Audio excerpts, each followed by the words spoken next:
I'm Arthur Moats, and I'm here to tell you about my new book, The Moats Theory of Life. If you haven't picked up a copy yet, I strongly encourage you to. This book not only is a fun read, but it's a guide to helping you become a person of impact and inspiration. If you are ready to take the next step to improving not only your life, but those around you as well, go get a copy of The Moats Theory of Life, and it's available at moatstheory.com.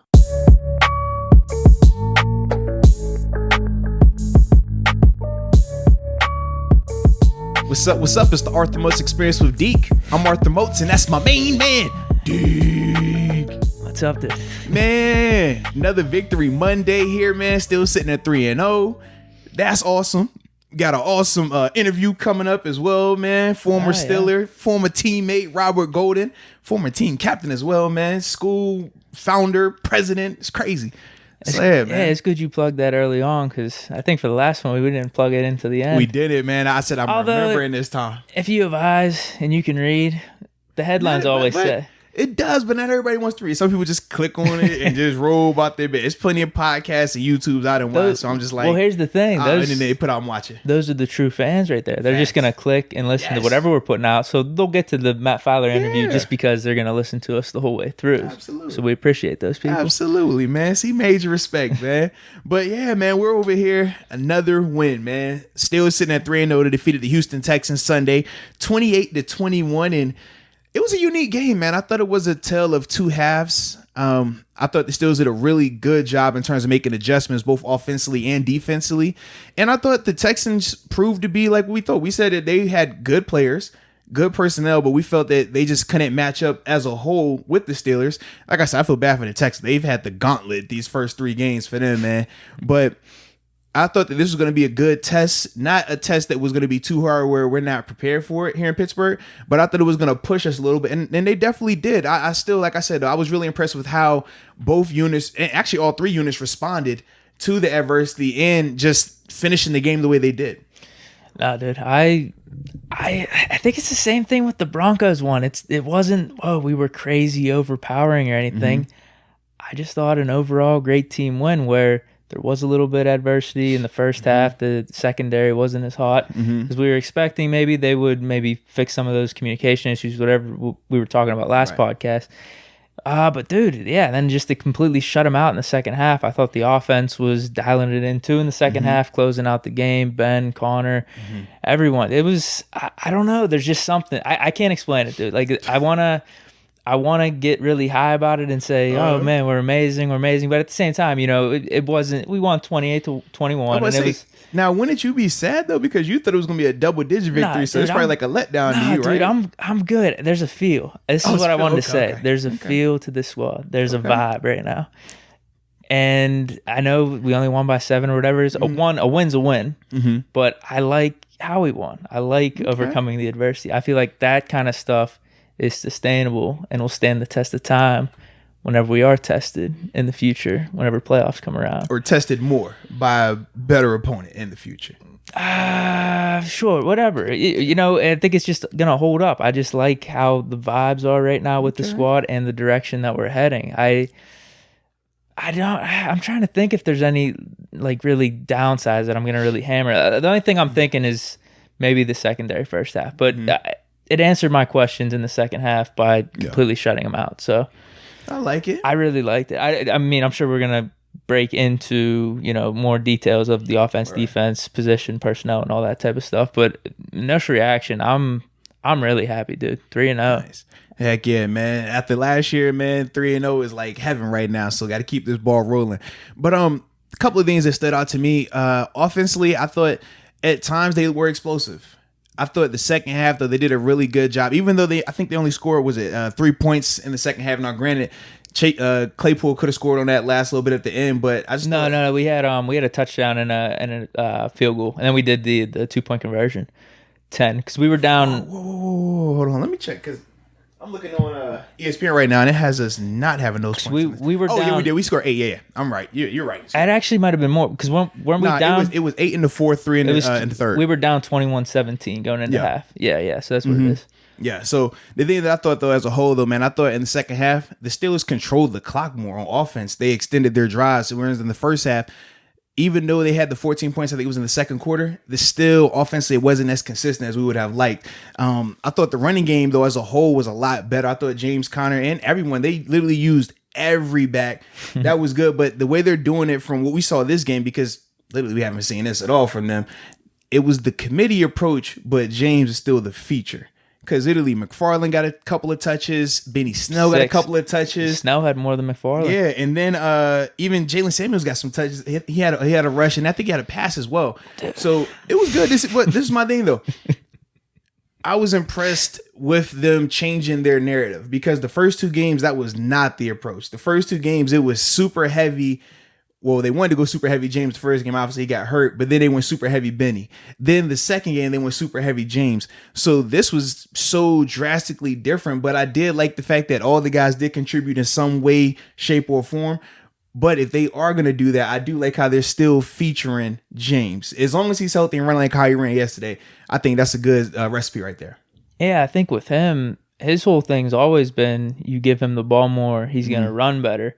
It still didn't, I don't know, just his running, I don't know what it is. Maybe it's eye test that's doing me wrong here in this occasion, but it's 2 games back to back over 100 yards. I know, but what I mean is it's getting the job done. It's not, it's not flashy, but you don't need that. You don't need that. So, back-to-back 100-yard games, even though last one, he had the 50-whatever-yard run at the end of the game. But this one was way more legitimate. Absolutely. And the pass catching, too. I think, I forget how many catches he had. But he had 4 catches for 40 yards, actually. Yeah, he had a decent chunk of yards receiving, too. With him, I was impressed. I mean, Benny Snell, I just don't know. It didn't look like he could get anything going. He didn't fumble, so that was kind of the main thing with him. Well, with Benny, I was more impressed with this. Number one, we talked about this. We didn't even know if he was going to get the opportunities again. So the fact that they gave him opportunities was good. He protected the ball. The thing that I was impressed with Benny was this, though, man. He was going out there and still making tackles on special teams.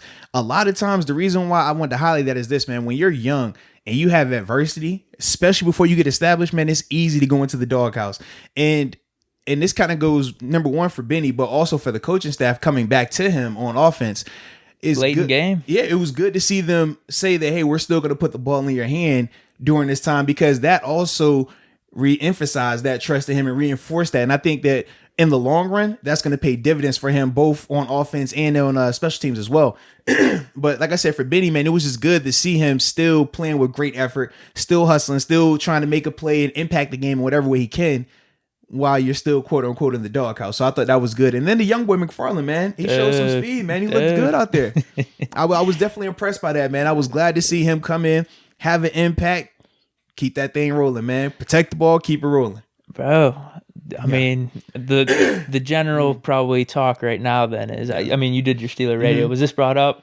What? More snaps for McFarland here? Or what do you? It wasn't. It wasn't, bro. Is that just me thinking that? Yeah. The thing that I heard was they needed to have Derek Watt out there more because the running game looked better. I promise you. I promise you that was the talk today.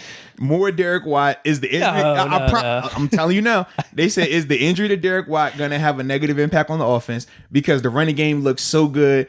But the thing was this, even with the power running, it wasn't just with Derek out there. They used Vance as well out the gun with the some of the pulls and counter rushes. They had Ben and pistol sometimes. Yeah, that's what I'm saying. But I'm just letting you know that was the consensus. It wasn't this whole running back. All right, next running back, get McFarland. People are back on the James Conner is the guy. He's the bell cow. Even Coach Tomlin said he's the bell cow after this performance. I think we can agree with that. But man, so he had 6 rushes with 1 catch. He had 6 rushes for 42 yards and 1 catch. James had 18 rushes, 109 yards, a touchdown, and he had 4 catches for 40 yards. So 7 touches for McFarland yesterday, which it didn't feel like it was taking away anything from anyone else in the offense. I mean, McFarland had 7 touches. Benny Snell had 7 carries as well. Yeah, what did you say, Samuel? Samuel had 2 touches? Samuel had 1 touch and... Well, he had, I don't know what the hell we were doing, because we did this both with Samuel and McFarland on like a 3rd and 1. Yeah, and ran them inside. Yeah. Listen, if the McFarland one would have worked, obviously I'd be singing the praises of that. Like, oh man, this guy really has it here. But come on, man. Samuel on a 3rd and 1. Let's get Snell or Connor in there at least. Well, the thing that I would say is this. I don't mind whichever running back they had back there, but the strength of the Texans defense was their interior. They struggled on the perimeters. We said even when we watched them against Baltimore, they didn't have an edge of the defense. And that's why all those counters, all those powers, all those outside hitting runs that we saw James gash them with, that's where I would want the play to go if I'm going to use Samuel. So I'm going to use McFarland. I want to have them guys on the perimeter because that was where they struggled. They still haven't fixed it. I went back and watched the Chiefs game again, and I was like, even with Clyde, he's still, a lot of his runs, a lot of his success was on the perimeter. I don't know why their defense is set up the way it is, but they don't force the ball back. And what I mean by that is when you think about our defense, right? TJ and Bud, they hardly ever let anything outside of them. A lot of times Cam and Tuitt pull up plays as 3 techniques, right? Shooting through the B gaps. But when you have an edge of the defense like TJ or Bud, when it forces it back, it lets everyone get a chance to get in on the play. So you're not gashing nothing. You're not letting the safety have to take all the tackles or the corners have to hit. The Texans, they do the opposite, though. The Texans, they don't set the edge of a defense and make it go back to their linebackers or make it go back to their D-line. They let it get on the perimeter, and now you're hoping that a safety or a corner or somebody small is going to make that tackle in the alley. And time after time, these first 3 games, that guy has missed.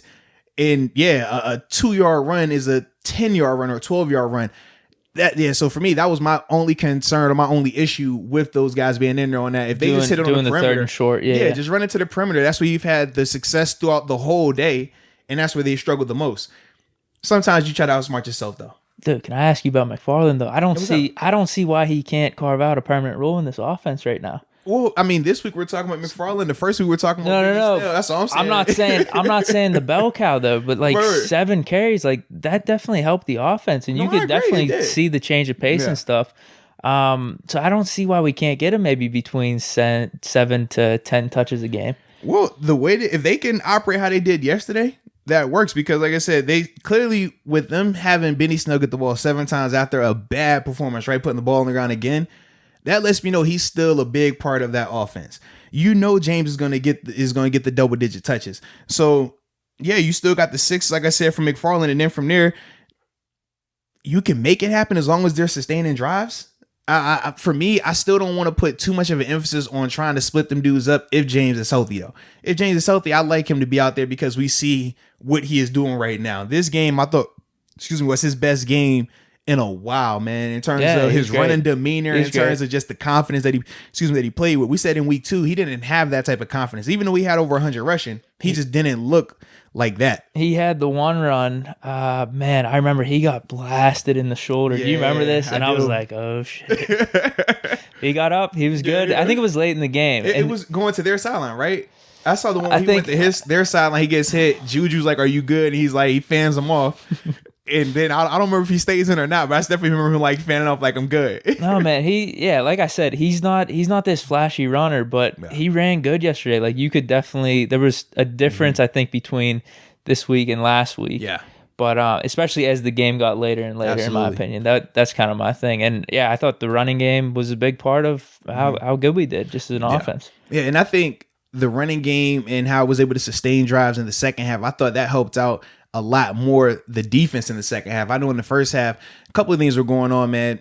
First off, the zone coverages and the rush, they weren't working together in terms of Steelers defense. Okay. Yeah. So in the first half with the Steelers, we said, man, that those guys had to finish their rushes, right, in terms of getting Deshaun Watson down. When they didn't, he was able to extend plays, makes you have to cover a lot longer. But what he was also doing was, because the Steelers were playing a lot of zone, which we said you do against a guy who can scramble like how Deshaun is, it gave the receivers time to find soft spots in the zone. Oh, yeah. And then a lot of times in the first half in particular, guys weren't exact on their drops. So if you're supposed to drop 1 yard outside the hash, 12 yards deep, they were sitting at 9 yards deep and 2 yards inside the hash. So now you're finding a softer spot. Okay, if you're supposed to redirect this guy, this receiver, and then get your eyes back over here, they would do one part of it, not the other. And that was ultimately leading to a lot of those chunk plays in the first half. Now, obviously, the 3 plays that Randall Cobb had, those were just him winning his matchup. It was a simple one-on-one. He just had a better route and got open. Him and Mike Hilton were going at it all day. It was a beautiful matchup to watch. And then, obviously, the touchdown to Will Fuller was just him beating Steven Nelson on a jump ball. Yeah. But the majority of the first half was the zone coverages, guys not being exact on their drops, and the rush not finishing, not getting home, right? But then you saw in the second half, that was the difference. They sacked him, 3 times in the second half. They also were a lot better on You're first right. They down. closed it out, yeah. Yeah, they were a lot better on first down. So now you're getting in second and long, third and long. It was making the Texans be almost handicapped. And they just didn't get the ball enough in the second half, which, like I said, was the bigger testament to the offense sustaining drives.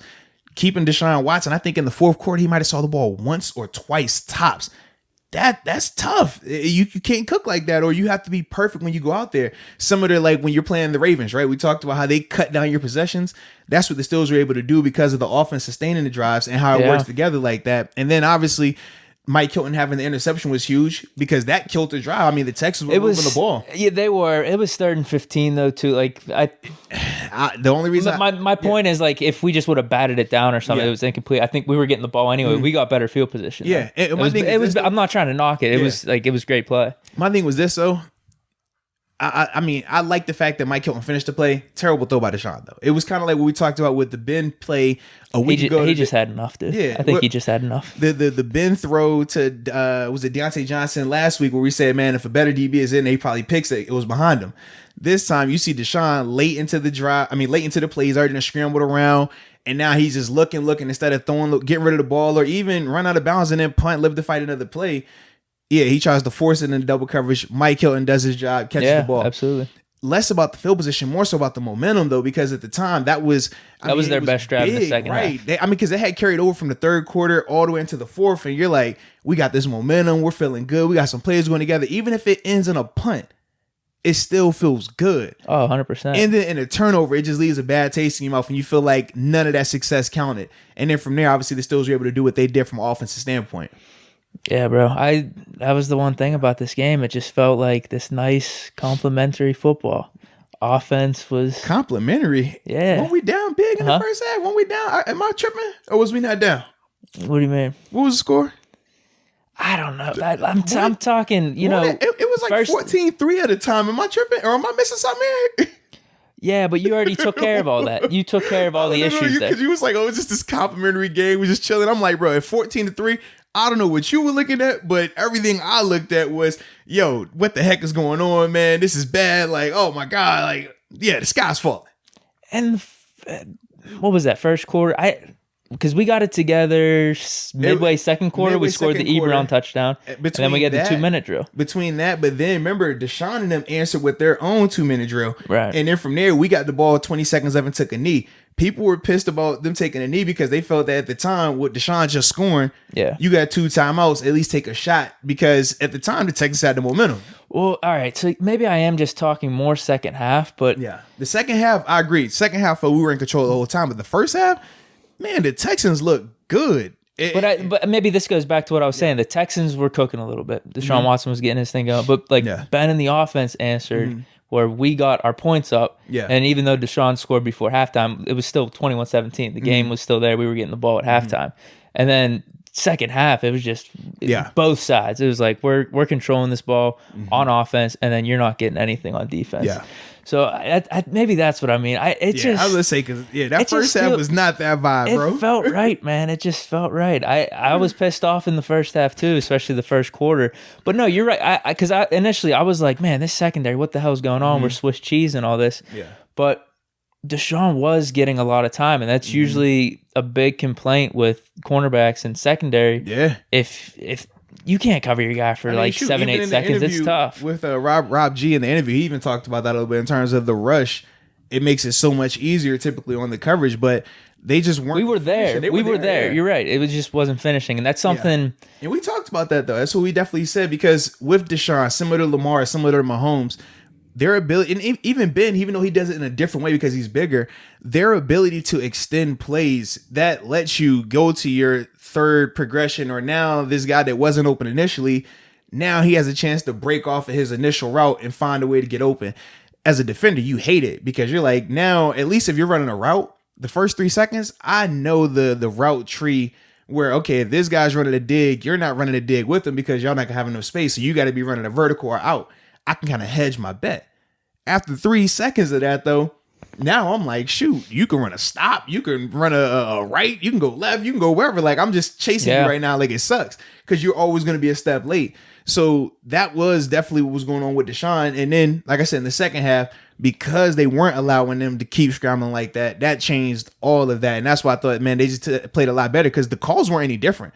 I thought maybe, okay, I said, well, maybe they blitzed more in the second half. Maybe that's what it was. And it was like, no, they literally kept it consistent. Well, I was going to ask you that because the whole thing is, we must have made some second half adjustments. And always the complaint with Tomlin is Tomlin doesn't make adjustments. He never makes adjustments. But this game, everyone's saying, these adjustments were amazing going in the second half. And I'm watching the game. I'm not going to notice, adjustments were made or not. All right, we're playing better. Were there adjustments or not? Like, so you didn't see any specific adjustments? From a schematic standpoint, there wasn't adjustments in that. It was just playing better, getting on their P's and Q's. Just doing the details. If we say drop 10 yards, 10 yards deep, a yard outside the hash, those guys were doing that. When we talked about the rush, standing on the upfield shoulder, making sure that Deshaun has to step up, and if he does, you got interior rushes there. They did that. They bottled him up. Literally, the only time he got out the pocket was when he threw the pick to Mike Hilton. That was the only time he really escaped anything. I think Ola Danny was coming off the right side. I want to say TJ slipped, and then he was able to escape through the front. But other than that, he was pretty much contained. He didn't have that much time to dance around and stuff like that. That was the biggest difference, man. Those two things, and then obviously you catch the pick by Mike Hilton. I think if Hilton doesn't catch the pick, or if they complete that or get a field goal range, I think that changes our perspective of it. But because of the interception, you completely wipe out their best drive of the whole half. So even with that, you still feel a lot better about it. So that was my biggest thing, man. But yeah, watching the tape, watched it a couple times now. They literally didn't do any type of mass overhauls. It was, like I said, number one, the offense sustained drives. You have to laugh about that though, just because. How it goes, man. No, but it's funny. I mean, you have to find that entertaining. They blitzed 15% of the time in the first half. They blitzed 12% of the time in the second half. You not noticing that difference. You not feeling that difference. I'm just saying you're not. I'm sure if you run the numbers, you might be able to say, they blitzed 7 times and now it was 5 or it was 9. It's not a big difference though in terms of what they were doing. The coverages, I thought maybe they were doing more man coverage, but no, they were still running their same. It was cover 2, cover 3, split safety, but they were making sure that you had eyes on Deshaun, which you have to do. This is what you do when you play mobile quarterbacks, but that was the biggest difference, man. Yeah, and like I said, the Texans, they just didn't have any opportunities, man. That second half, we felt like Steelers had the ball the whole time. Dude, man. It was unreal. Yeah, it was beautiful, though. It was awesome. That's a recipe for success, man. Coach Tom always talks about a great defense is one that stays on the sideline a lot because that means you're either getting a turnover, you're 3 and out, or your offense is having these long drives and makes your life easy, man. So that was definitely good to see. Dude, I loved it. Do you have any hot topics? I probably got a few. Well, before we even transition to anything else, I was going to say also, man, shout out to the special teams unit because you think about this, right?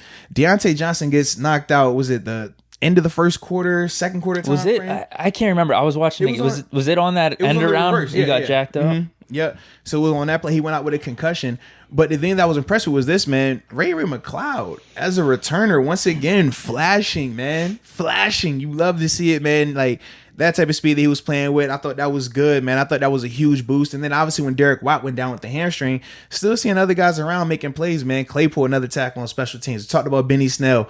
Just seeing other guys pick up the load because Derek Watt is the star on special teams now, right? He's the guy that commands the doubles and gets everybody else free. So to see other people step up and make plays, and especially key guys that are getting offensive snaps, make plays on special teams, I thought was good, man. Don't forget Boz. Boz is money. Boz money, man. See, for me, man, I don't even think of the bad Boz. I only think of money Boz. So we're cursed. I'm telling you. So that's why I never even talked. I'm like, Boz, you don't ever need a shout out, man. All right, because I expect you to be money. Like, yeah, because that's the only Boz I know. 50 plus Boz we carrying off the field Boz. So I'm like, I don't even care. Like, you better make it. That's what you do. Dude, we're cursed. So I gotta shout out Boz. Dude, it was a rough year. It was a rough year, but it was a one-off. It was a one-off, man. I know. After this year, I think I could say one-off for sure. I'm good, man. It was a one-off, bro. I still want to shout him out, though. Those are good kicks, man. Those are on the money. That's my guy, though. And we don't show kickers love. Hey, that's D'Angelo Williams. We don't like kickers. It is what it is. All right. Wait, what? D'Angelo? Am I missing something here? Do I know this? You probably don't. I don't even know. But D'Angelo don't like kickers. And he makes sure he reminds Boz of that every time he sees him. And that's why none of us shout out Boz because D'Angelo said we don't need to shout out Boz. Has he lost too many games like that? No, he just said you don't need to shout out kickers, man. Kickers suck. They're not real people. That's what he told me. So I live by that code. Oh, you just said you don't, though. No, he said that kickers aren't real people. And I said, I live by that code. You agree with that? What do you mean? Yeah, They're robots. You bringing up the kicker. I'm not bringing up the kicker. Are they just robots? No, they just people. They just, you do what you do. You don't really exist Wait, until you do something bad. Wait, you just said they weren't people. No, in the sense of, you're here in the flesh, you're a person. But I don't care who you are. Like, that can be your mama, your brother, your cousin. Like, yeah, just put them in there. That's who they are. Like, it don't really matter. You're just a kicker. Okay. Yeah. You over here shouting them out. I don't shout out kickers. I As need D'Angelo to. said, you don't shout out kickers. We might need balls down the stretch. You start here. shouting out kickers and they start missing. That's all I'm saying, bro. I've been shouting out kickers. And they've been missing. At least, Yeah. No. At least balls since the start of the season. So I got to keep it going. 27-13 next week. Shout out balls. Keep the beard. We're good. We're good. We're good. You funny, man. I'm not superstitious though. Of course not. No. I told you I'd shave the beard right now. I'd pick a different score next week. I'm sure you would. I just don't want to feel the wrath in case we lose. In case. Oh, what? I mean, the way they play, you shouldn't be nervous at all. What I know. you Well, talking about? I told you. And especially against the Titans. I'm keeping the beard. I'm 27-13. expecting you to say 50-13 against the Titans. 27-13. Dude. They gonna score 13 points on us? 27-13. What? The Titans? We're not even there yet. We're not there yet. But wow, the Titans. I mean, that's the team that you said sucks. They're overrated. They're bums. Well, Tannehill's terrible. It was the quarterback toilet they're bowl the last most week. fluky 3-0 ever, right? Dude, it was the quarterback toilet bowl for those two games. Vikings and Titans, man. My toilet bowl at least, because they're not that bad quarterbacks, but like they get too much hype in my opinion. But you said Josh Allen worse than them anyway, so it don't matter. Nah, he's moving up the ranks a little bit. I'll put him over those guys for sure right now. But we still got to see more from him. But from Josh, we just do. God, what am I missing? We do. Did you see what he did yesterday? I saw what I needed to see. No. We need to see more. Did you see did you see it or did you just highlight it? That's what I'm asking. Did you see it or did you highlight it? I saw what. Because you told me you was. I mean, I know you revised your statement. I think it was a week ago about not watching every game.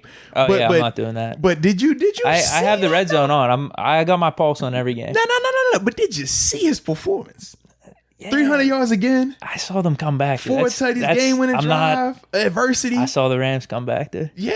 And I saw a bad pass interference call. I know there was another bad pick call. You were right on that. You texted me about that. That was terrible. Absolutely. Which started the whole comeback. Yeah, but the comeback still happened. So it's... Yeah, but then he had to come back as well. Mm-hmm. It was nuts.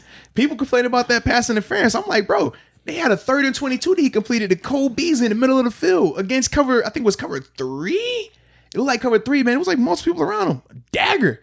That was the kill shot. I'm not going to knock him, dude. I'm not going to knock him. Aaron Donald breathing down his neck. Holy cow. I'm not doing that. I'm not putting any bad energy out there. I'm just trying to figure out. I need to see more. He's above Tannehill and Cousins. I need to see more. I'm trying to figure out what are we looking for? Nah, what else are you looking for? Because at first it was, we ain't gonna go there. But either way, I thought that he was very impressive of lately, man. He's been doing good. He's been doing really good. And like man. I said, dude, I'm not knocking him. I'm just not. I need to see more though. That's okay. Because I was against the Rams. That's a good team, right? They might be fraudulent now. What? What? It's either that or I really don't know. Or did they just sleep first half? Are the Bills good? Could it be that the Bills are good? Well, They're sitting at 3-0. I said they're in the playoffs.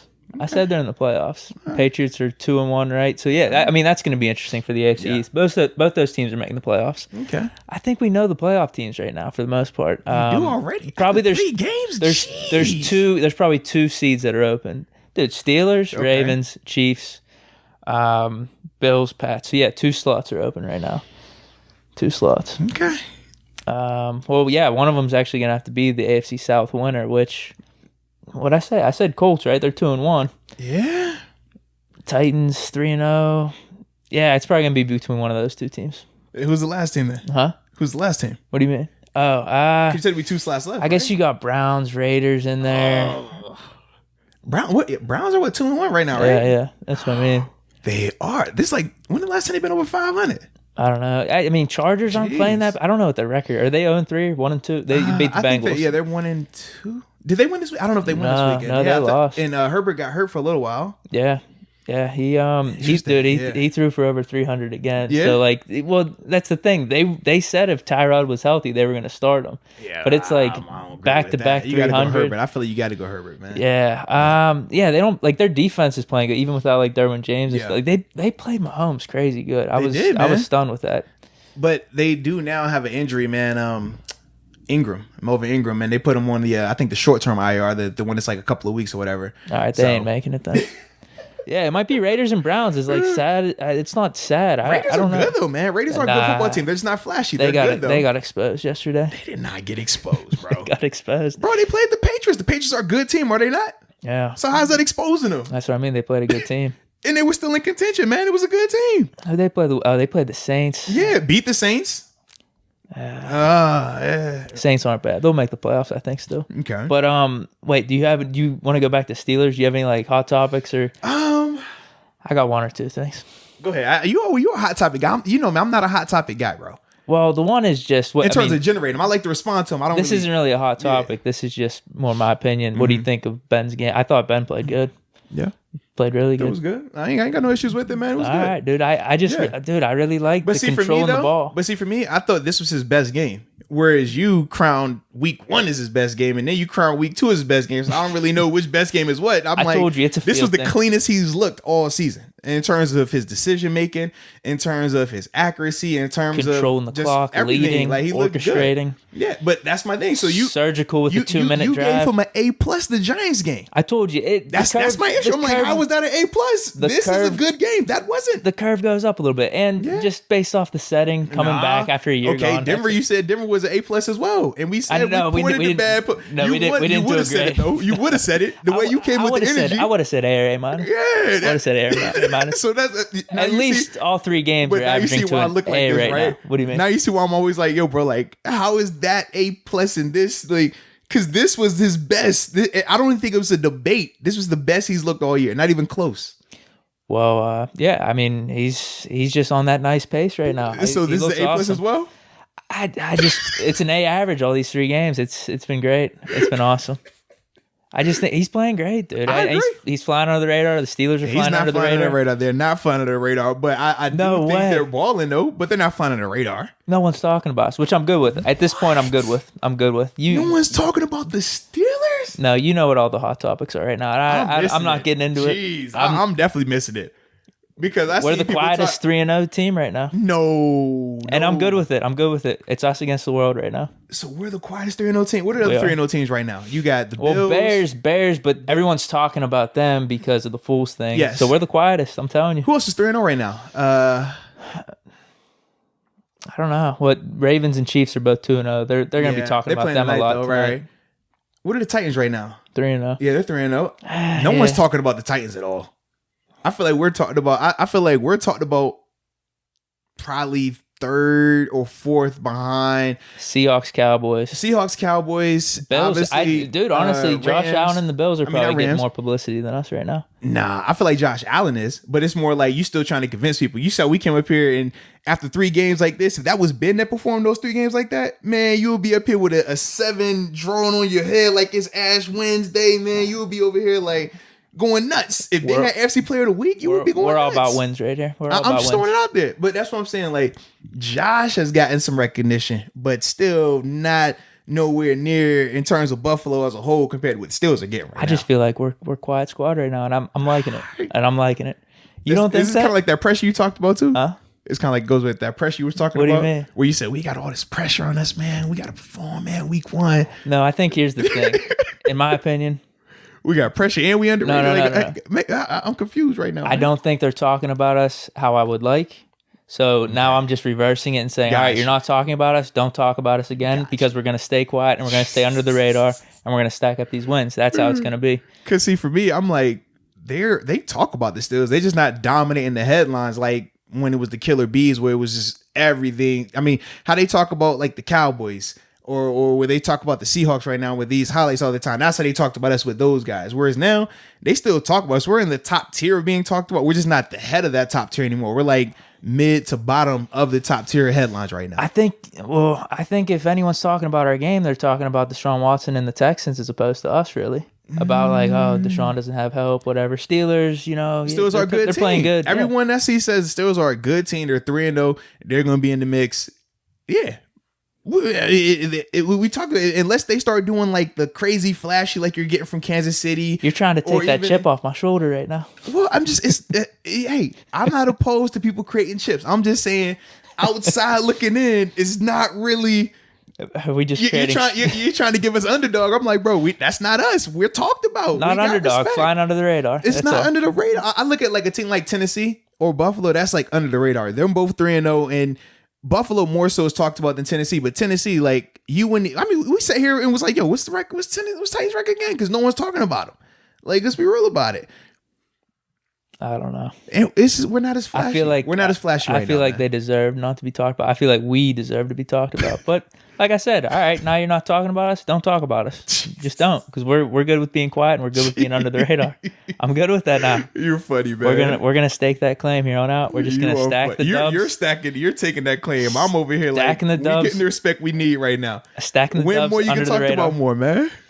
I don't know if I want to at this point. You're not talking about us now, so don't let us go 10-0 and still don't put us in the headlines. This is the thing. They just redid the NFL power ranking and still was ranked like 3 or 4 going into this game before the Texans. What are we talking about here? They were the 4th rated team on the NFL.com power ranking. It gets no bigger than that, bro. Am I just looking at the things that really irk me? That's got to be it. I think it's just I'm hanging my hat on Coward. Let's say, is it Coward? Is it Glazer? Who is it, man?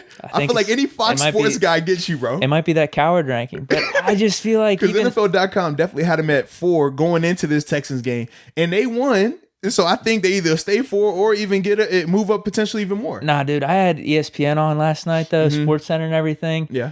And it just felt like they just glossed over our game. Every other game was all this other stuff. This.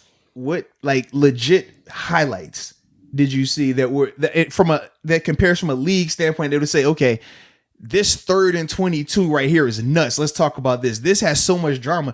The game yesterday, I get it. There's drama and all that stuff. It wasn't the first half, you could say it was some drama, but the second half, it was no drama at all. It still was controlled, and it was just clear cut. Like, it looked like the big person mushing the little person swinging, and I'm good with they that. Just can't do it. And that's what's flying under the radar right now. Good team winning. And you know what? I'm good with that. You guys can have all the drama. I'll take the quiet, good team winning. Bro, why is it always got to be a narrative? Why can't it just be? It just is. There's no narrative, bro. They aren't flying under the radar, but they're not overhyped. They don't have the drama, dude, but they not click. It's just good. I don't know. Football, maybe there was just so much stuff in the offseason. Like, people were ripping on us, man. People were ripping on us. People were ripping on my takes. People were talking about Ben and his elbow, man. And he looks awesome. So people should pay for that. And they've been saying that. People should pay for those bad takes. Gee. People should pay for bad takes. Wow. If this ain't what? I'd be profitable. I'd be profitable. I think people would owe me more than I owe. You are funny, man. You are funny. I don't think it's any narrative with it though. I just think that Steelers are a good team. I think they're finding ways to win. Right now, they haven't been pretty. Regardless of the matchup, we can point to prime example Tampa, right? How our game played out versus Denver. It was gritty. It was kind of ugly, but we found a way to win. It's not going to get talked about as much. You see Tom Brady, and that game was over before it started. Right. But you saw how much they lit it up against Denver. Same situation in terms of backup. We would have done it too. We say that, but we didn't. So that's the only. So when we talk about like the teams that are getting talked about more, it's because of the fashion in which they're winning. It just looks prettier. Us against the Texans compared to the Ravens against the Texans. How gritty our game was. We said the Texans versus Ravens was closer than it looked. Yeah. But it's still, they had the explosive plays. They had the double-digit win, whereas we didn't. For us, it took us taking full control of the second half to get it where we wanted to get it at. But in the first half, like, for a second, it was like, yo, it was about to happen here. You know what I mean? And don't make that face because, you already didn't say. You said, he was tripping a little bit, and then it got better. Yeah, I think that's kind of like what's going on. I felt good that we were going to come back. I felt good about a comeback. Right, but I'm just saying with those teams, they haven't had to worry about a comeback. They've been like comfortably in control from start to finish. I think that's the difference right now in terms of why some of those teams are talked about so much more. We just haven't put out one of them performances where you're up 2-3 scores, turn the TV off because we just absolutely dogging them. Like, we haven't seen that just yet. I feel good about our 3-0. I do too, though. I really do. For me, man, especially early in the season like this, I'm more comfortable with the gritty wins because we know as the season progresses, it's only going to get tighter. It's only going to get tougher. But if you're winning big early, though, man, it gives you that false sense of confidence. We talked about how the Broncos game, right? We could point out, man, the secondary wasn't doing this well. That wasn't happening well on offense, this and that. but you win, it kind of makes you feel like, oh, it ain't that bad. Luckily here, we respond though, right? Here they responded, they cleaned up some of the things and they continue to get better. With some teams though, you win an ugly game, you feel like, oh man, it's not that bad. And then you face a good team and they expose you on it. So that was the thing. That's why for me, I'm like, I feel good right now. Even with it, like I said, ugly or not, they're finding ways. This is sustainable. This is a good foundation in terms of getting the growing pains out now, getting the kinks out now. You rather do it in September than in November and December. Yeah, I feel good about it. Any hot topics? I might have one in my mind. What, still with the Steelers? Yeah. Yeah, what you got, man? You got something else? No, we stay Steelers right now. What you got? I'm seeing things. Oh, God. Why do you say it like that? I'm seeing things, man. People, do I need to do this or no? Do it, man. You want to do it, bro. You just said do it. Listen, the people want to. They want you to do it. They need you to do it. Give it to us, man. Don't hold back. Because all you can do is... I don't know if I want to do this. Why? Because if you hold it back, then you'll grow old, man, filled with regrets. No, because... Live your life to the fullest. I'm thinking about the team here. Speak on it. I want to think about the team. Speak on it. They need this. I don't want any controversy. It's no controversy. We'll talk about it. I'm going to put this as light as possible, and I'm not going to be like, I'm not mad about it or anything. Ask that joint. It's not an ask, but people are... Say that joint. Say it. Say it. Some people are saying Juju's the number one receiver right now. Okay. I just disagree. It's Deontay. It's Deontay. Okay. And this is not a knock against Juju because I think Juju has been great for us right now, but just in terms of for the offense, I think it's Deontay. And I think Claypool's got the upside. Maybe not this year, but maybe in the next 2 or 3 years to be the bona fide number one. But I think right now it's Deontay. I don't know. Is this something? Am I looking at the wrong things here? But I think people are saying that. They're saying Juju's receiver one. I think this is a thing, kind of like we talked about with narratives, right? It can never just be. We always have to label it, right? That's what I mean. I would like it to just be. You're good. Deontay's getting all the target. But I think you could see that he's. Talk about why is it when it's with receivers, just let it be. But when it's with the Steelers as a whole, you either have to love us or hate us. We can't just be Steelers, because I know we gotta be even keeled here. But you just went on a rant about, man, since y'all not talking about us enough, we the underdogs that we find on the radar. It's us. It's family. It's We're good. Just let it be. Just be. So with the receivers, once again, between fans and between media, want to label, okay, who's the one? Who's this guy? Two things. Number one, the way their offense is structured, they don't have a featured number one right now. That's what we're seeing. They've used all those guys. No. Even before he was hurt. You think? He was still getting touches, but let's be real. Juju was still featured. James Washington was still getting touches as well. But I think back to last year, this was actually, Daryl Drake said it, and then it was followed up. I forgot the coach that took over once Daryl Drake passed. But he said that we don't necessarily need a number one receiver. We're not going to operate like that. And that's what we're seeing right now. Who are we watching? When I think of a number one, I think of how AB was, where it gets thick, you're forcing the ball there. That's the guy you're going to. We're not seeing that with Deontay. We're not even seeing that with Juju, who Ben has the most rapport with. He's spreading the ball around. Ebron. Even with Ebron, right? He had 7 targets, 5 catches. But even with that, it still was nowhere near what we were accustomed to seeing when you think of true number one receivers. Oh, hell no. But what I'm saying is that connection's building. No, it definitely is. The Wi-Fi is growing a little bit. Well, and I will say this too. You can see the emphasis on it throughout the whole game. I mean, the first 2 passes to him, even though I thought the first pass wasn't a good one, the out that I think it was Murray ends up getting a PBU on. I didn't like that pass at all. It was late. It was inside, similar to the... I don't remember that. Fair enough, but you know what it was? It was very similar to the interception Tre'Davious White had last year against us, where Duck is throwing the out to Deontay. I'm being honest, I don't remember. I remember the Duck one. I don't remember the one yesterday. It was like the first pass of the game, man. So it's cool. I don't remember. Yeah, I figured you won it. No, it's blocked out. Yep, I really don't remember it. But other than that, I was like, we're not seeing Ben force the ball or say, I got to get this guy involved. No. It looked like the only reason he was throwing to Ebron like that, I feel like because leading up to the game, he talked about featuring Ebron. Ebron talked about being featured this week, and it showed. That was the point of emphasis. But throughout, though, none of those guys, and it's a good problem because they're all very talented and they're all very equal. No one really stands out above another guy. Like I said, when AB was here, or you look at DeAndre Hopkins, or you look at Julio or Mike Thomas, like you're looking at me and saying, hey, it's not close. That is the clear-cut alpha 1A. Is no debate about it. In Pittsburgh, that's not the case right now. All of them are really good, but no one is just head and shoulders above the rest. And that's why I think the offense, from a passing standpoint, is successful, but without having to have a true number one. I don't think there is a true number one right now. I think all of those guys are just, they're featured in the offense. And it's more so, it reminds me of kind of the Saints pre-Michael Thomas, right? Back with Lance Moore and all those guys. Nobody was the real alpha. Even with Colson, like, they were all good, but it was more so, Breeze is going to spread that ball around whoever's open. That's what we're seeing right now with Ben, and that's why I think he's playing a lot better.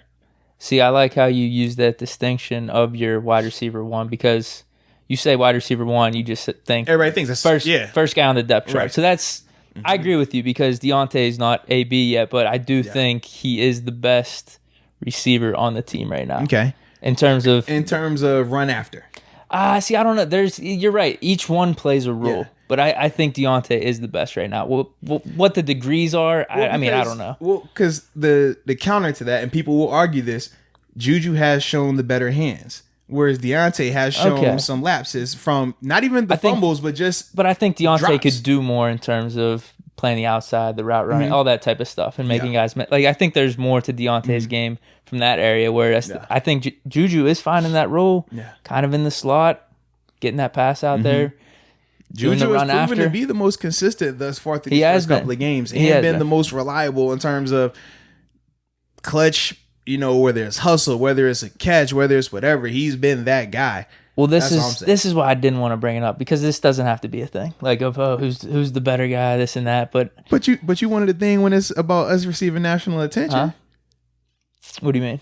You want us? It has to be a thing when it's the team. Not anymore. I'm over it now. Sure? I told you, I flipped it. I want to be as quiet as possible now. What you flipping it though is still a part of it. It's kind of like either you gonna hype me up or don't talk about me at all. It's no in the middle. It can't be. We talk about you some, just not a lot. But we're not gonna not talk about you. Like, you don't want just the middle ground with the team. You want to either dominate the headlines or don't say anything at all. Don't talk about it. But with the receivers, it's kind of like, all right, y'all can just be. We're not tripping. Y'all don't have to be this or that. So I'm thinking of the team.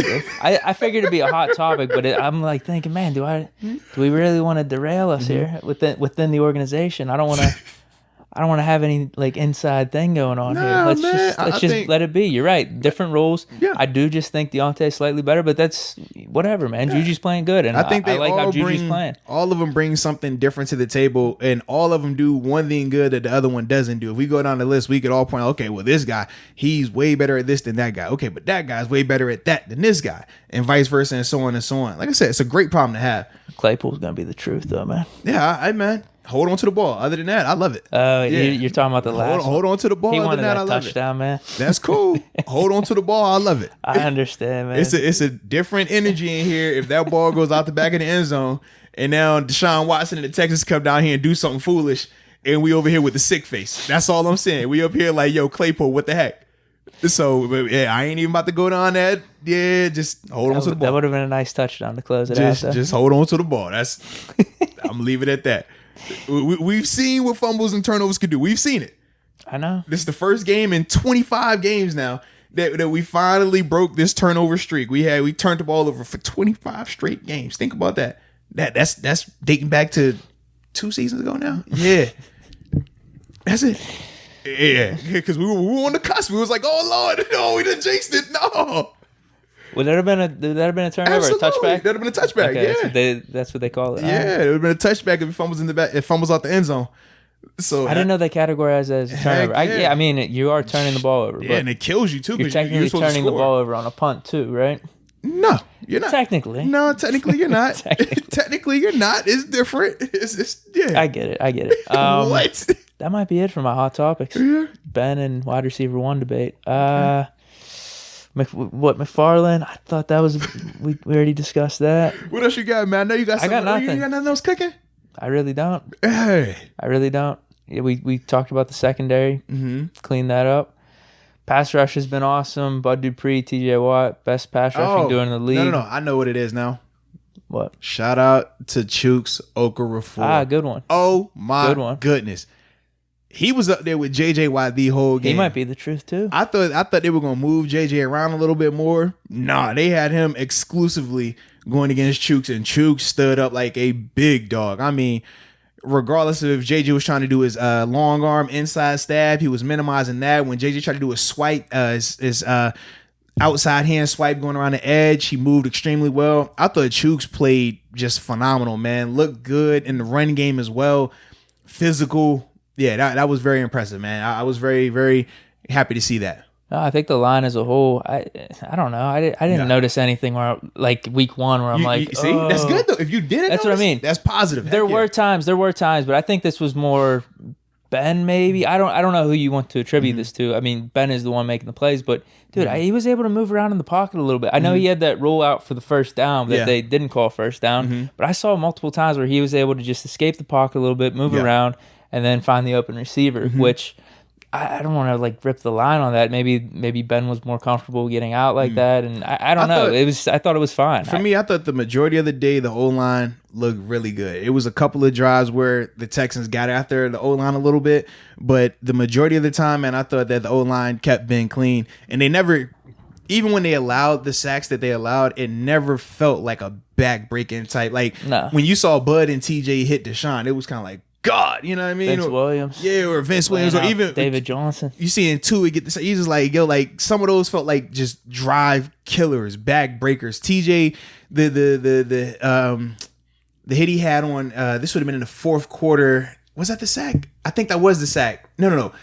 It was either the sack or the reverse that Cooks had that TJ was making the big play. Oh yeah. Like it was stuff like that we weren't. Like, didn't go anywhere. Yeah, with the Steelers though, we never felt like that on offense. We never had one of those type of, oh man, Ben just got crushed or this guy got killed. Like we never had to see that, and I think that was a huge testament to that Steelers offensive line because we said, man, they were inconsistent those first two games, but this was their best performance as well, and it's good because we're seeing this team continue to grow. We're seeing this team continue to head in the right direction. They're going to continue to have adversity. It's not going to be pretty, but the good thing is, it's a lot better when you overcome that adversity and you get that W out of it, man. I agree, dude. I told you it's the vibes, man. There's a vibe to this squad right now. I'm telling you. There's waves, and the waves are going up. The stock is up. I'm really feeling it, man. I'm really feeling it. So I like it. That's all I'm gonna say. Let's keep the waves under the radar, though. Like I said, let's keep the waves. I don't need the media. I don't want the media getting a hold of this secret and blowing it up. This, man. They're talking about this, bro. The resurgence of Big Ben. He's looked great, man. When did you see this? I was just watching NFL Network today. Brian Billick was talking about Big Ben today, man. I didn't even turn on the news because I didn't think I was going to hear Steelers stuff, so I didn't even bother turning it on. Yes, Brian Billick was up there talking about the Steelers, man, talking about Big Ben. He was talking. What was he? Oh my goodness, it was somebody in particular he was talking about. Jeez. I'm drawing a blank, but yeah, he was up there talking about him. So I was like, all right, I like it. We need more love, but not anymore. I'm good. I'm over it. I'm over it, dude. I'm over it, man. National standpoint, man. Brady. You know where I'm going. So yeah, you tell me where you want to go. We'll go there first. You going what? You know where I'm going. What we talking about from a national standpoint. Brady looked good. He had the 3 touchdowns. I think they'll be fine as a team. I know people were worried about a lot more, man. Other than starting to gel. I got nothing else, dude. I don't think. I mean, Falcons did it again. We talked about that. Yeah. Nick Foles coming in with the Bears. Not too surprised there. Put some respect on that man. Preseason, we were talking about that, how it should be the case. But then all of a sudden, Trubisky flipped the switch in week 1. But then the light bulb ran out. I already used that joke, but I mean. Flip the switch. He ain't flipped the switch. They said, man, we got to give you this opportunity. And it worked out for them in that game. And then after that, yeah. I've used that joke before. That was a reused joke. I'm just glad that they gave my man Nick the opportunity, and Nick came in and did what Nick does. Yeah. You know what they call him. I do. I mean, that's why he is who he is, man. I loved it, bro. I loved it. I looked up his Pro Football Reference yesterday just for the heck of it. I'm like, Jesus Christ, man. Like how having that Super Bowl run. Jeez, oh man. Like this Game quarterback. Changer. Game changer. I guess Philly wants him back probably somehow. Well, shoot, they were talking about, was it Peterson was having to answer questions about Jalen Hurts now? I know. You were telling me that. I haven't really been paying attention too much this morning about the just the news, but Wentz isn't looking too hot. I don't really have too much, man. I really don't from a national standpoint. Like I said, they're puffing up too much of this national news outside of the Steelers that I just don't want anything to do with it. All I'm saying is, man, I just love how it's always overreactions early in the year. 2 weeks ago, everybody was on the Brady train. It's over. Father time. 2 weeks later, Tom Brady looks good. They look real. They legit. Some people are even saying he looked bad last week. I didn't see that at all. I'm just saying. Then obviously you got the people flipping on the Saints now. They've dropped their last 2 now, I think it is. Yeah. So now people starting to switch on them a little bit. So it's funny, man. There's always overreactions early in the year, man. All you hot take guys. You one of them. I told you I'm ready to put Dak over Wentz right now easily. But I'm gonna hold off a little bit. I'll hold off. Let's see if Wentz comes back. If not, Dak. That was a good game too, man, between Cowboys Seahawks. It was a good little duel. Quarterbacks going at it. Yeah, I enjoyed it. I definitely enjoyed it. Did the right team win? I need to know. Did I make that right? This was the right team. NFC, it don't matter. It doesn't matter. Okay, I was just checking, make sure I was good. I don't want to get in trouble here. You know, I don't care. No, it's cool. Tonight, I guess we're rooting for the Chiefs tonight, though. Why? Oh, just because of the division? Yeah, I guess so. It's gonna be a good game, but I don't got anything around the news in terms of. I'm trying to think teams that we were rooting for to win or lose. I mean, Browns, it would have been nice for them to lose. Okay. Patriots, that would have been nice for them to lose. Yeah, I like the Patriots right now, man. It hurts to say it, but Cam, man, it's solely because of Cam. If there was any other quarterback up there, I would not be happy that the Patriots are looking how they're looking right now. Yeah. But because it's Cam, because of how people just dogged them out this offseason, man. Yeah. For me, I'm like, yes, Cam, I want you to absolutely go nuts this season, throwing and running. Put the league on notice. Let them know you still are the man, because there's no reason they should be talking about you like this at the age of 31. Like this is unreal. Nah, MVP fine. quarterback, been to a Super Bowl at 31 years old. They ready to write that man off. So I'm definitely enjoying what I'm seeing, and the fact that he's doing it. He's doing it against legit competition too. That Raiders team is a good team. Seahawks, for a fact, that they should have beat the Seahawks team. Yeah, they definitely should have, man. So like I'm definitely enjoying that. But I still got to talk about my Buffalo Bills, man. I don't even know why you playing over here, man. It was another great day. It was adversity, though. You talk about the adversity of the Steelers, man, how they handling it. I thought they did a good job handling it, man. You get out to an early lead, 28-3 in the third quarter, man. Yeah, you give up the lead. It was crazy. Awesome job by McVay. Awesome job by Goff. I thought as a whole, man, Goff looked good, man, in terms of his control of the offense. Robert Woods stepped up in a big way too, man. Well, I was gonna ask what happened first half to second half with that, because that's when they started looking good. Yeah, you know so what I mean? middle of the third quarter. So it was a couple of things. I know people will point to the interception. It should have been either OPI, no call, or completion. Worse, no interception when offense and defense has simultaneous possession. It always goes to the offense. That's just the rule. So that was a bad call. Then people will point to the whole, at the end of the game, was it pass interference, was it not? The thing that stood out to me the most in terms of why the game ended up how it was, in the first half, the Bills struggled with tackling. First and second half, defensively, they weren't tackling well. Tremaine Edmonds, I praise him a lot because he is a really good player, but he's hurt. You see him out there, shoulder wrapped up. He missed 2 or 3 big-time tackles. They ended up being touchdowns or field-flipping plays. First half, the difference was even when he was missing plays or not making the routine stuff, they were minimizing the big X play, the 10+ yard run or the 15+ yard pass. In the second half, they were missing tackles, but they were also giving up explosive plays. And that's how you get that rapid comeback like that. Then you throw in the interception. Like I said, the should have been a pick, shouldn't have not been an interception. That play comes in there, ball rolling, snowball effect. The reason why I am still high on them, though, is this. In the midst of all that, as bad as it can get, we talked about the Falcons, right? 3 weeks now, they've had a big lead and they've dropped it. And we see how as soon as it either becomes a 1 score or it's tied up, their heads drop. They know what's going to happen. The Bills, every opportunity said that's how that game should have ended. But even when them giving up the touchdown, which, once again, Tremaine misses a tackle on the touchdown to let the Rams go ahead. He hits the guy in the hole. Can't move his arm, so he hits some dude, just rolls off. Cool. Josh Allen still comes back. Like I said, drives the ball, man. The 3rd and 22 was crazy to see that type of completion, man. And even with the adversity, whether it was through the refs, whether it was through Aaron Donald going crazy, forcing turnovers as well. He had a big strip sack recovery in the second half as well. Even through all that, seeing them find a way, somehow, some way to win that game. We talk about the Steelers all the time saying, hey, man, if you're a good team, regardless of how ugly it is, regardless of call going for you or against you, you find a way to win. That's what they did. I mean, it was the first time I've seen them do that in years. I mean, you talk about a team coming back from 28-3 to take the lead in the fourth quarter with like 2 minutes left. usually that team is going to be the team that wins. But like I said, for me, that was the biggest thing, man. Just seeing how Josh and the offense responded defensively, though. Schematically, they're fine. It's just the tackling. They are not tackling as well, but they are beat up. I think it is what it is. I mean, you need Tremaine Edmonds, you need Matt Milano out there because of what they bring from a physical ability standpoint, a play recognition standpoint. But right now, they both are banged up. Yeah. And I think that's like the biggest thing. It's kind of like if Devin Bush and TJ were out there at 75 or 80%, they're still going to be impactful. You would notice it, yeah. You notice it. And I think that was the biggest thing that I saw when I watched them, man. Who they play this week? I gotta check. Play another. It might be. I think it's the Raiders. I think it is the Raiders, but I think is it in LA? I mean Vegas. It's in Vegas. Yeah, they play the Raiders in Vegas. That should be another good test for them, man. I mean, I think Raiders are frauds.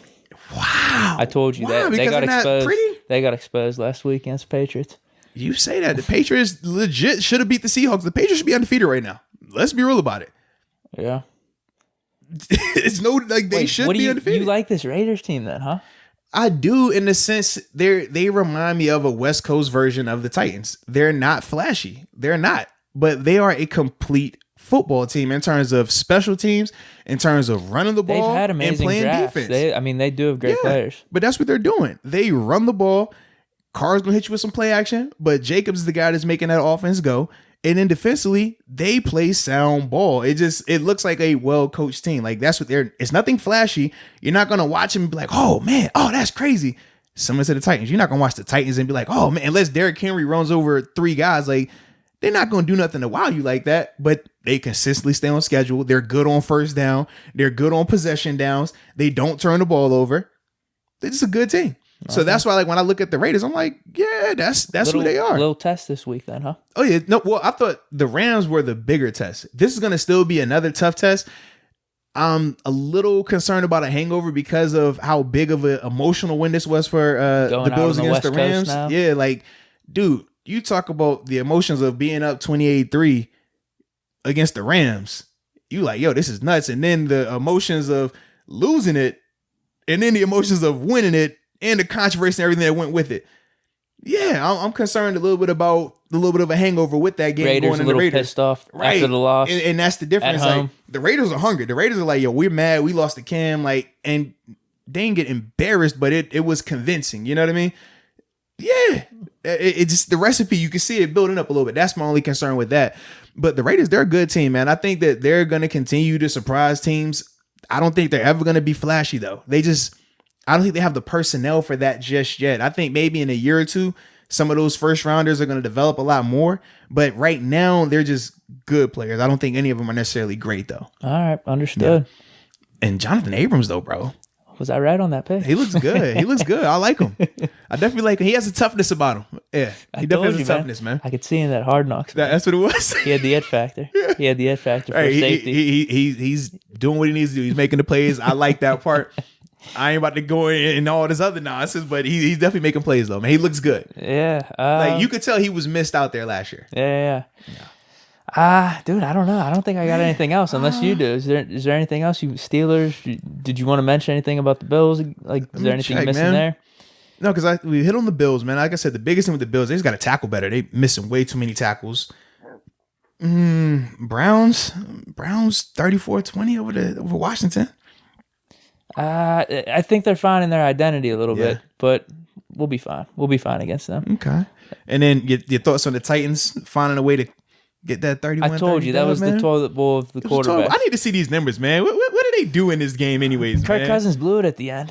I gave him a chance. Three tutties, 2 picks. I didn't watch this game, man. I gave him a chance because I liked his little quote on the thing. Yeah. If I die, I die. Whatever. Like he's not concerned about the coronavirus, but now he's just not playing good. So I can't do that. Oh, he did say that. I remember that's why I said I'm gonna roll with the Vikings because like that's a good mentality. That's a Deke mentality. That is, dude. Time out. Dalvin Cook, 22 carries, 181 yards. Oh my, and a touchdown. Did you see Justin Jefferson? Please tell me you saw that. 7 for 174. Wait, you didn't see? I didn't watch any of this. No, you gotta watch the touchdown. Like he was going crazy. It was it was like a 70-yard bomb. It was just like up the sideline. He caught it and shook 2 defenders, and he had the open path towards the end zone. But you got to see the dance because he was dancing like 5 yards before the end. No, I swear. Did he score? Yeah. Because we saw DK. I know. DK wide open bomb.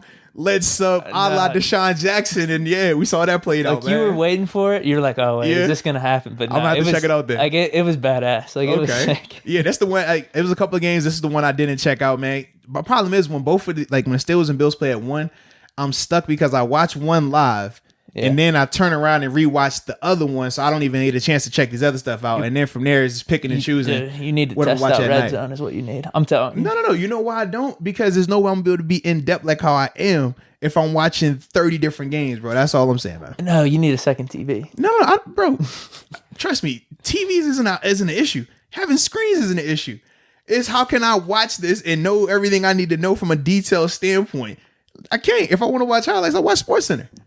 That's all I look at it, man. Dude, no, red zone's amazing, man. Red zone, it shows you red zone plays, scoring plays. Scoring plays don't tell me everything, though, man. They'll give you the best matchup if no one's in the red zone. Like, they'll give you the best stuff. But then they'll go back and recap stuff for you. Like, rewind for this drive real quick. They'll give you a few plays heading up to the touchdown. Yeah. You get a good, like I said, I have a good feel for all these games right now. I'm glad you do. I'm glad you do. For me, I'm going to trust when I watch it, then I'll be able to properly analyze it, man. Otherwise, I'm just giving fluff. Understood. The 4 o'clock games though for red zone are awesome because there's only 4 or 5 games. Yeah. As opposed to the 1 o'clock slots. Yeah. It's hard to keep everything together. When the Steelers aren't playing at 1, I flip through, watch as many games you want to watch, man. You can have multiple TVs. I seen people with the TV, computer, and phone set up. For those that want to do that, cool.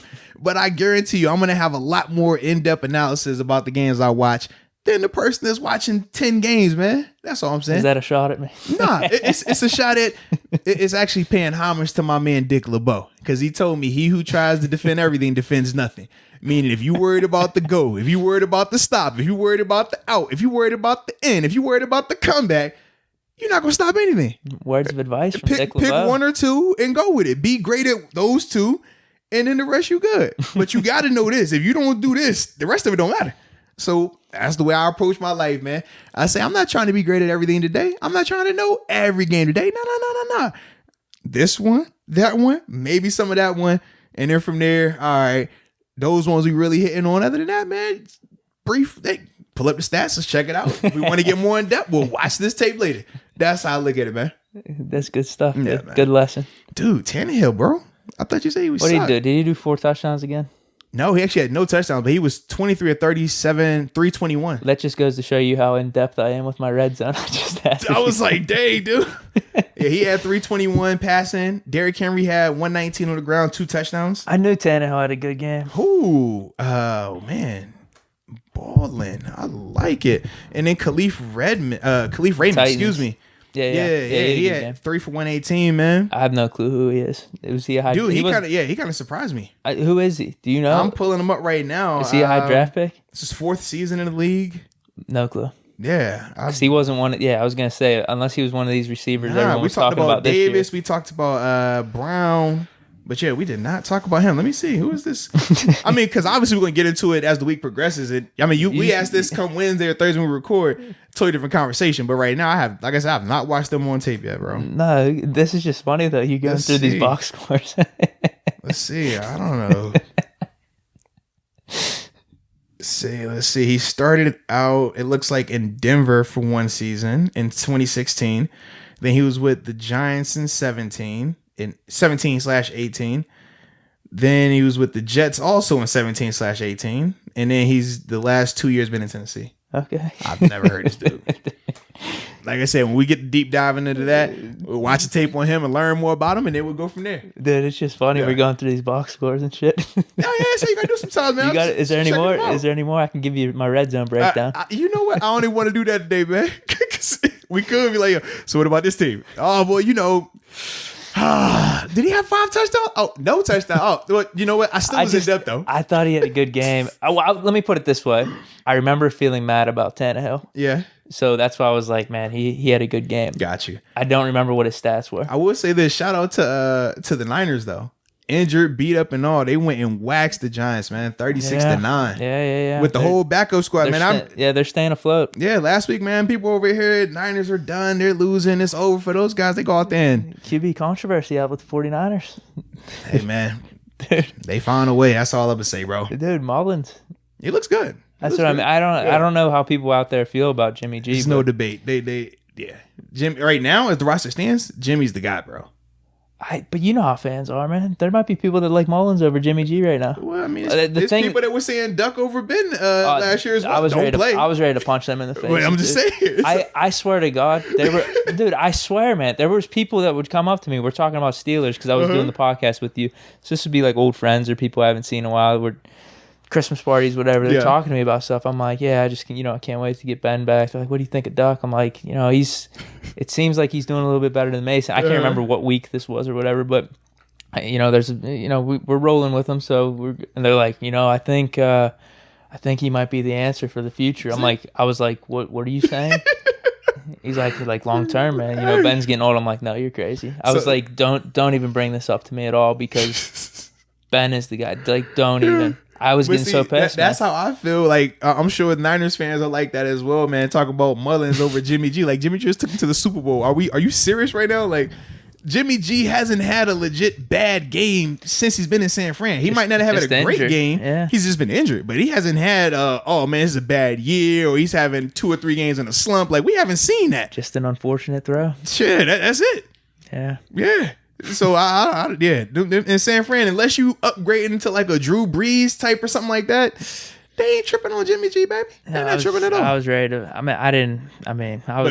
was so mad. Though people definitely were saying that. They said it to my face. They said it to my face. Shoot, I was like, "Are you crazy?" Listen, going into this season, when there were still questions because we hadn't seen Ben healthy yet, people were still on the whole. Well, hey man, you got Duck, man. I think he's the guy still. I'm just like Duck. What? I know they said Duck for second string. We had Chevy Woods say that, but they were saying, no, not Duck for starter. Come on. Bro, I'm telling you, before we knew if Ben was healthy or not, people were on this whole Ben is old, it's past his prime, he turns it over too much. Who knows what he's going to look like? I can't take it. Don't shoot the messenger. I'm just reporting. That's all I do. I just report. I report, react. I'm not creating. Yeah, and these are the same people that are saying that Derek Watts stuff probably too, over McFarland. People, and for a fact they've been calling for Derek Watt for a while. Heavy. I don't know. I didn't even notice when he was in or out of the game, to be honest with you. Like, I'm just being straight up. Yo, you wildin'. I'm being straight up. Like, I did. Let me put it this way. I saw him in there. What I mean is, I didn't notice that the offense was so much better. Right, when with he him was versus him not being there. I saw him being out there. I didn't notice when he got hurt, and all of a sudden he's out of the game. Right. I know they were panning to him a lot. I didn't know what they were. I didn't think I had my volume on. So yeah, I didn't know what the heck was going on. I guess he was hurt, but I just don't see how that's even the case at all. I don't see how getting him in there is going to equal more touchdowns for us. Nor do I want to take off one of those weapons that we were talking about earlier either. Now you add McFarland. I just don't get it. Yeah. I'm with you, bro. 1,000%. Cool. Dang, dude, we got anything else? Nah, bro. I'm good. Geez. So, all right. We done did around the league. We done talk Steelers. Yeah. I got some Josh Allen Buffalo Bills in there as well. Am I forgetting anything? No. I don't think. No, I think that's it. Hey, is that? Oh, and we got the Rob G interview. We already talked about that. Yeah. So yeah, other than that, man, I'm good with it. Think we're good, man. Another victory Monday, man. Keep this thing rolling. Still sitting at 3-0. So yeah, enjoy the interview. Like I said, Robert Golden, man, 6-year vet with the Steelers, man. A blast of a conversation. You definitely want to check that out. Yeah. Other than that, man, I think you go bring us home, baby. What do we even say? I appreciate everyone for tuning in. There it is. Until next time. Peace. All right, ladies and gentlemen, I am hype about this next guest right here. Man, you talk about a story. Guy started out as an undrafted free agent, man, out of the University of Arizona. Went on to have an amazing 6-year career with the Pittsburgh Steelers. Multi-time team captain. In fact, he was the youngest captain in team history. And yes, I voted for him multiple times. And now he's currently the founder and president of the Golden Charter Academy. Yeah, he's big time, ladies and gentlemen. Mr. Robert Golden. What's up, baby? Rob G in the building. My guy, man. I tell you what, bro, I've been waiting to come on your show for about a year. Oh, stop that, man. first off, for the listeners out here, Rob G been big timing us for about a year now, man. I was out in AZ.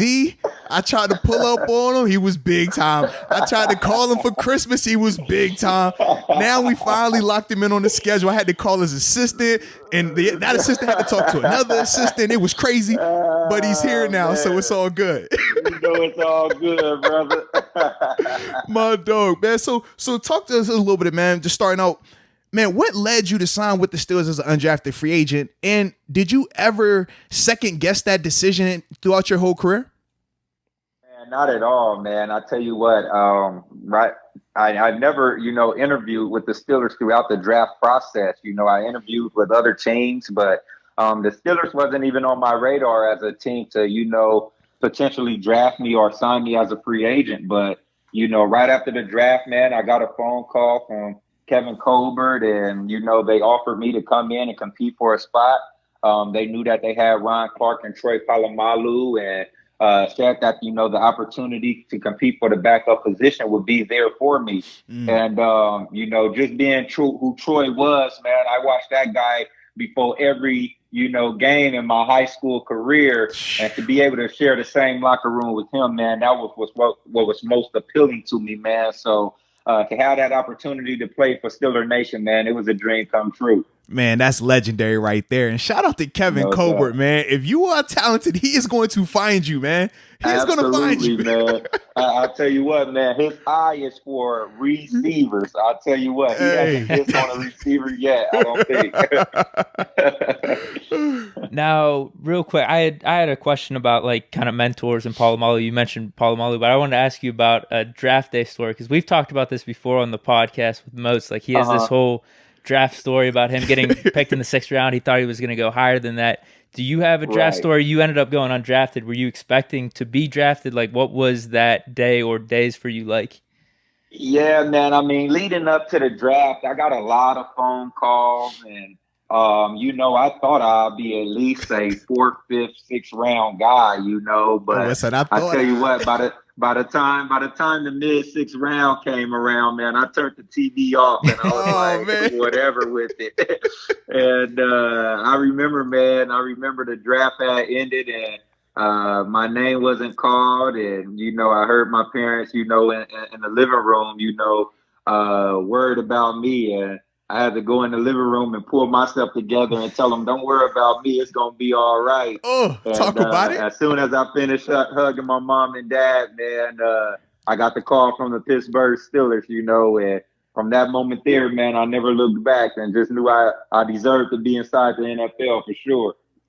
Now, you mentioned Polamalu earlier. Do you have a favorite story? Was it a conversation, some type of maybe great life advice he gave you that sticks out to you that you remember to this day?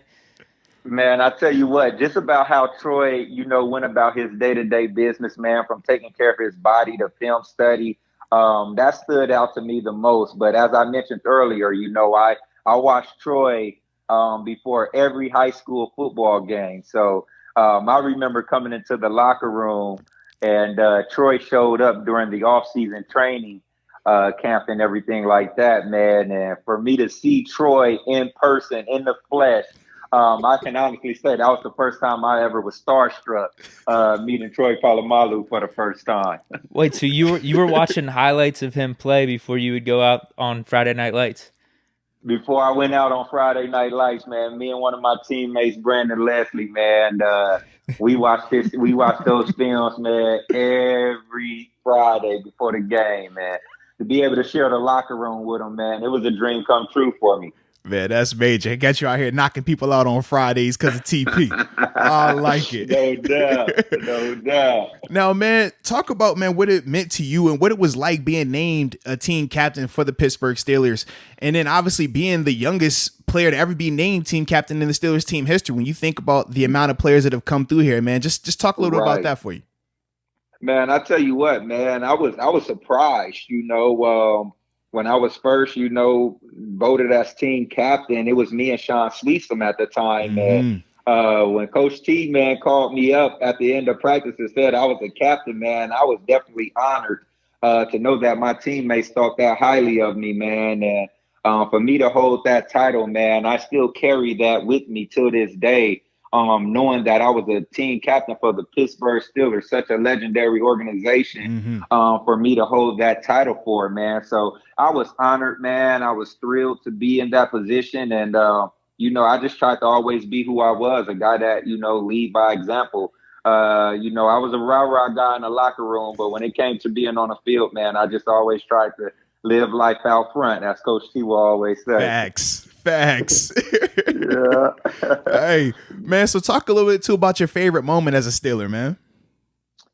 Oh, man, I had plenty of them, man. But I tell you what, man, my favorite moment was in 2012, man. We opened up with the Denver Broncos, and I believe that was Peyton Manning first game with the Denver Broncos that year. Yeah, and we was in Mile High, man, and I remember on kickoff, that was my first time being like in a live stadium. Peyton Manning had Denver going up, man. Steeler Nation had traveled well wherever we went. So just to hear that noise, man, and then the kickoff, you see the lights flashing. I just took in all those moments as knowing it was real. I was officially on the 53-man roster. Playing in my first, official NFL game for the Pittsburgh Steelers, So that moment will forever be one of my highlights of making it to the NFL. I love it, man. Nothing like it, baby. Nothing like it. No doubt. Now, you've been in Pittsburgh for a little bit throughout your NFL career. I know you're originally from California. Do you have... Right. Now, Pittsburgh's kind of like a unique spot. Do you have a biggest pet peeve about Pittsburgh, the city, Pittsburgh's people? Was there something like you noticed being an outsider? You're like, yo, this is a little different here. Well, I tell you what, man, being a West Coast guy from Fresno, California, and going to college in Tucson, Arizona, when I got to Pittsburgh, man, that was my first time ever seeing snow. Yeah. And it was the first time I ever had to drive in snow. So at that time, I was in a little Camaro or something. I didn't know anything about driving. Had that money, boy. Oh, man. I didn't know nothing Camaro? about driving in snow, man. So I'll tell you what, the weather, getting adjusted to the Pittsburgh weather was probably one of my biggest things that I had to battle there. But other than that, man, I love the city of Pittsburgh. It was a great time. I told my wife recently, we got to take a trip back to Pittsburgh, just to eat at some of our favorite food spots and, visit some of our friends that we made out there as well. What was your spot? Best food spot? Gaucho. Gaucho was one of my favorite spots. I think they know me by my first and last name. I went there so much. Gaucho, man, that's a good spot, babe, without a doubt, Gaucho man. Gaucho was my spot, man.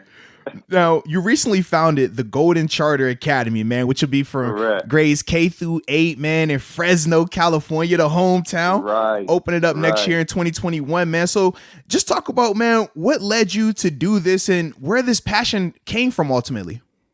Well, Moats, man, throughout my career, I was always doing community service here in my hometown, whether I was putting on free football clinics, diabetes awareness walks, health and fitness camps, nutrition classes. I did a lot for my community, man.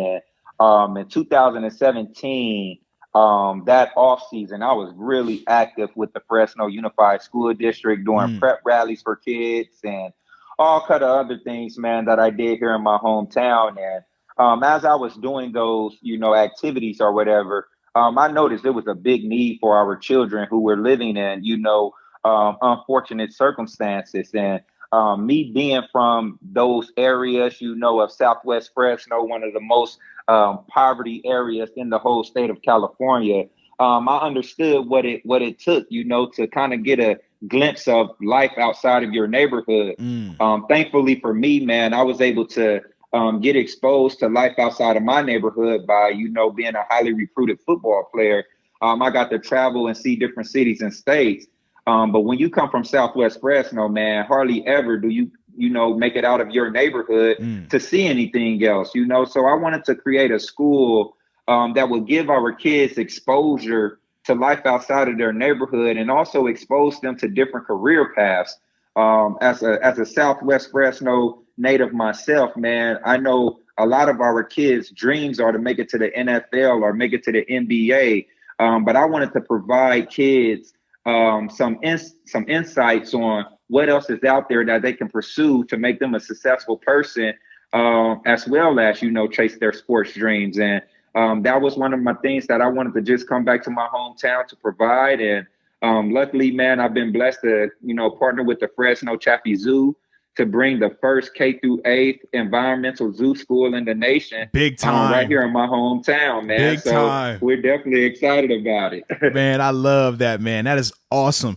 And man, just talk a little bit about, man, what's your long-term vision for the Golden Charter Academy, man? This is major, man. Absolutely, man. My plans here, man, is to, give kids hope for their future. I want to be able to impact, kids from the K through 8th level, but then ultimately grow it into a K through 12 school. And ultimately after that, man, take the show on the road, maybe take one to Pittsburgh. Okay. Take one to Arizona, but ultimately, man, I just want to be able to provide children, man, especially children that are living in underserved communities and living in poverty. I want to be able to provide them hope for their future, to know that, that if they apply their academics and if they're actually fall in love into, their academics, man, the sky's the limit where your education can take you. Facts, man. Anybody looking for more information on the Golden Charter Academy, you could just go to goldencharteracademy.org, goldencharteracademy.org. Correct, brother. That is right, man. And I tell you what, our school will be K through 8th, but we will open it up K through 3rd and grow a grade every year until we become a K through 8 school, Big man. Time, bro. So we're excited about, August 2021. And I find it as ironic, man. I wore jersey number 20 and 21 while I was in Pittsburgh, man. So to be opening this school in August of 2021, I just felt like it was destined for my life to do so. That's clean right there. Yeah, I was listening to another interview you did. You mentioned the 20 and 21. Can you talk about that jersey switch there? And even the story behind the 21, because there's like a little bit story there. But then the switch to the 20 is pretty good too, though. Right. Well, I tell you what, when I was in high school, my high school team colors was black and gold. So we looked at just like the Pittsburgh Steelers. And I wore jersey number 21 in high school. And my mom, she ended up buying a Pittsburgh Steelers jersey, and she put her last name Golden on the back of it. So she was in Golden 21 when I was in high school in a Pittsburgh Steelers jersey. Let's go. So when I made it to the Steelers, I was actually number 30. And then I changed to 21 after I made the 53-man roster. Then we got Joe Hayden, and Joe Hayden wanted number 23. He wanted number 23, and Mike Mitchell wanted number 21. But I wasn't willing to give it to Mike Mitch. But I was like, I'll give it to Joe, man. And, talk about it. Joe ended up blessing me with a nice donation for the jersey number 21, and I wore 20 for 1 year. And I say what, man, I couldn't complain for what I got out of it for that 1 year. Hey, man, it's good doing business, baby. That's how it's supposed to be at this level, man. Good business. Absolutely. So, man, talk a little bit about, man, what ultimately led to you deciding to retire. At the time, you had just signed with the Kansas City Chiefs. You were on the roster in training camp before you had asked for your release. So, yeah, just talk about that whole decision, everything that went into it, man. Yeah, man. As I mentioned, Moats, man, I was very active in my community that off season. And, that's when my heart started to change towards playing football. Usually, when you love the game of football, it don't matter what team you play for. It don't matter where you at. You just want to play football. And my heart wasn't feeling like that anymore. My heart was feeling like I needed to do something more in my community to help children out, man, and, provide hope for their future. So when football stopped being fun for me, man, and my heart started pulling me more towards doing community work or being a bigger impact in my community, that's when I was realized, it was time for me to take a step away from football and really evaluate what I wanted to do with my life at that time, man. And, as I took my step back from football, I started working with some local educators here in my hometown, and I told them my vision that I had for Golden Charter Academy and how I wanted to help save children's lives that come from, Southwest Fresno. And we started putting a plan together, man. And we developed that plan in 2018, 2019. We started meeting with the zoo. And here we are in 2020 with a partnership signed with the Fresno Chaffee Zoo to bring the first K through 8 zoo school in the nation, right here in Fresno, California. However, man, when I asked for my release, a lot of people, were second guessing, my decision because I didn't really want to play ball anymore, and at the end of the day, I knew my purpose on this earth was bigger than just football. And I'm just happy to be in the position that I'm in right now, to be able to give our children, something more to look forward to that come from areas like I do here in my hometown of Fresno. Man, that's big time, man. And big time kudos to you too for even believing in yourself enough to make that decision. Going through it myself, man, when you make that announcement you're going to retire and people think you still got more time or more left in the tank, they look at you like, man, you're crazy. Look at everything you're leaving. But you hit on it, man. If your heart's not there, man, it ain't the same. Yeah, absolutely, man. And that's the thing about football, man. You got to be all in when you playing the game. No man. question. It's time consuming. It's taxing on the body, man. So if you're not in love with it, man, it can be brutal. Football was never a job for me. It was something that I loved doing, waking up, going to every day. But once it started feeling like a job in Kansas City, I was like, okay, it's time to go. Ain't that the truth, man? Because you a high energy guy, man. You always, man, you're fun to be around. You know how it goes, man. In the meeting rooms, you always the laugh, man. Like every time. No doubt, brother. No doubt, man. That's what I try to bring, to the locker room. Just that family oriented, all good backyard barbecue vibes. Yes, man. indeed. So I was happy to leave some impressions on some good people. Now, was there anything else? I know you were talking about doing a lot of work within your community and it kind of shifted your heart a little bit. Was there anything else that I guess kind of prepped you maybe for leaving the NFL, whether it was like a year prior, maybe even 2 years prior? Books you were reading, speakers you were listening to, just, I don't know. Was there things that kind of geared you towards that looking back where you're like, man, yeah, I was kind of heading in that direction anyway? Well, I tell you what, man, every offseason, as I mentioned from my rookie year, I was doing something in my community, man, that offseason, whether it was camps or, diabetes awareness walks, whatever the case may have been, I was doing something to try to be a resource to my community. So, throughout my time, man, I felt like everything that I was going through throughout my journey was preparing me for this point of my life right now.